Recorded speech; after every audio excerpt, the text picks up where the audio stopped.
வணக்கம் என் அன்பு நெஞ்சங்களே.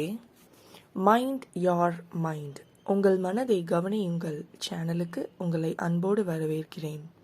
தாட்ஸ், எண்ணங்கள். தினந்தோறும் நாம் காலையில் எழுந்திருக்கிறதுலேருந்து நைட்டு தூங்க போகிற வரைக்கும் நம்ம மனசில் பல விஷயங்கள் ஓடிக்கிட்டே இருக்கும். நியூஸ் சேனலில் நியூஸ் ஹெட்லைன்ஸ்னு கீழே ஓடிக்கிட்டே இருக்கும்ல, அந்த மாதிரி நம்ம மனசில் ஓடிக்கிட்டே இருக்க அந்த விஷயங்கள் தான் நம்மளோட எண்ணங்கள். எடுத்துக்காட்டாக சில விஷயங்கள் சொல்கிறேன். காலையில் எழுந்ததும் என்ன சமைக்கலாம் அப்படின்னு தோணும், அதுவும் எண்ணங்கள் தான். ஆஃபீஸில் மீட்டிங் எப்போ நடக்கும், நாம் என்ன பேசணும் அப்படின்னு அதை பற்றி யோசிக்கிறோம்ல, அதுவும் எண்ணம் தான்.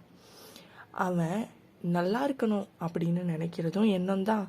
அவன் என்னை ஏமாற்றிட்டான், நானும் எப்படியாவது அவனை ஏமாற்றணும்னு நினைக்கிறதும் எண்ணம் தான். இந்த எண்ணங்கள் நேர்மறையாகவும் இருக்கலாம், எதிர்மறையாகவும் இருக்கலாம். நேர்மறையான எண்ணங்கள், எதிர்மறையான எண்ணங்கள், நாம் எண்ணங்களோட சக்திகள், நாம் எப்படி நம்மளோட எண்ணங்களை கையாளுறது போன்ற பல விஷயங்களை பற்றி தெளிவாக தெரிஞ்சுக்கொள்ள மைண்ட் யார் மைண்ட், உங்கள் மனதை கவனியுங்கள் சேனல் மூலம் தொடர்ந்து பயணிப்போம். நன்றி.